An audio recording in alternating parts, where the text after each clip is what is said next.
ये कोई साधारण निशान नहीं, ये भगवान विष्णु के असली पद चिन्ह है। लेकिन ये यहाँ किसी पूजा के लिए नहीं, बल्कि एक महाशक्तिशाली असुर की छाती को हमेशा के लिए दबाए रखने के लिए है।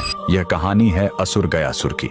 लेकिन रुकिए, वह कोई पापी या दुष्ट राक्षस नहीं, बल्कि भगवान विष्णु का इतना बड़ा भक्त था कि उसने कठोर तपस्या करके भगवान ब्रह्मा से वरदान पा लिया। वरदान था, जो भी मुझे देख लेगा या छू लेगा उसे सीधे मोक्ष मिल जाएगा। यह वरदान इतना शक्तिशाली था कि हर पापी भी सीधे मोक्ष पाने लगा। स्वर्ग नर्क खाली हो गए और यमराज का काम ही बंद हो गया। जब प्रकृति का संतुलन बिगड़ा तो देवताओं ने एक दिव्य छल किया। उन्होंने गयासुर से उसकी पवित्र देह पर यज्ञ करने की अनुमति मांगी। जैसे ही गयासुर लेटा, वह हिलने लगा। तब ब्रह्मा जी ने मृत्यु के देवता यमराज को आदेश दिया कि वो अपने लोक से एक विशाल धर्मशिला लेकर आएं और गयासुर की देह पर रख दें।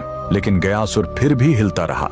तब उसे स्थिर करने के लिए स्वयं भगवान विष्णु ने उस विशाल धर्मशिला पर अपना दाहिना पैर रख दिया, जो हमेशा के लिए अंकित हो गया। भगवान के स्पर्श से गयासुर खुश था। उसने मृत्यु से पहले भगवान विष्णु से वरदान मांगा, मेरी यह देह दुनिया का सबसे बड़ा तीर्थ बने और जो यहाँ अपने पितरों का पिंड दान करेगा उन्हें सीधे मोक्ष मिलेगा। और भगवान के आशीर्वाद से गयासुर का वही शरीर आज बिहार का पवित्र गया शहर है। और जिस स्थान पर विष्णु ने पैर रखा था, वहीं पर बना है यह प्रसिद्ध विष्णुपद मंदिर। लेकिन रुकिए, इसी मंदिर के बगल में इस फल्गु नदी में कभी पानी नहीं दिखेगा। क्यों? कहते हैं, जब भगवान राम और लक्ष्मण अपने पिता के पिंड दान की सामग्री लेने गए थे, तब राजा दशरथ की आत्मा स्वयं प्रकट हो गई और उन्होंने माता सीता से ही पिंड दान मांग लिया। तब सीता जी ने फल्गु नदी की रेत से ही पिंड बनाए। उनके हाथों में रेत भी अन्न के पिंड के बराबर हो गए और फल्गु नदी एक गाय और एक ब्राह्मण को गवाह बनाया। लेकिन जब राम जी लौटे तो उन्हें इस बात पर विश्वास नहीं हुआ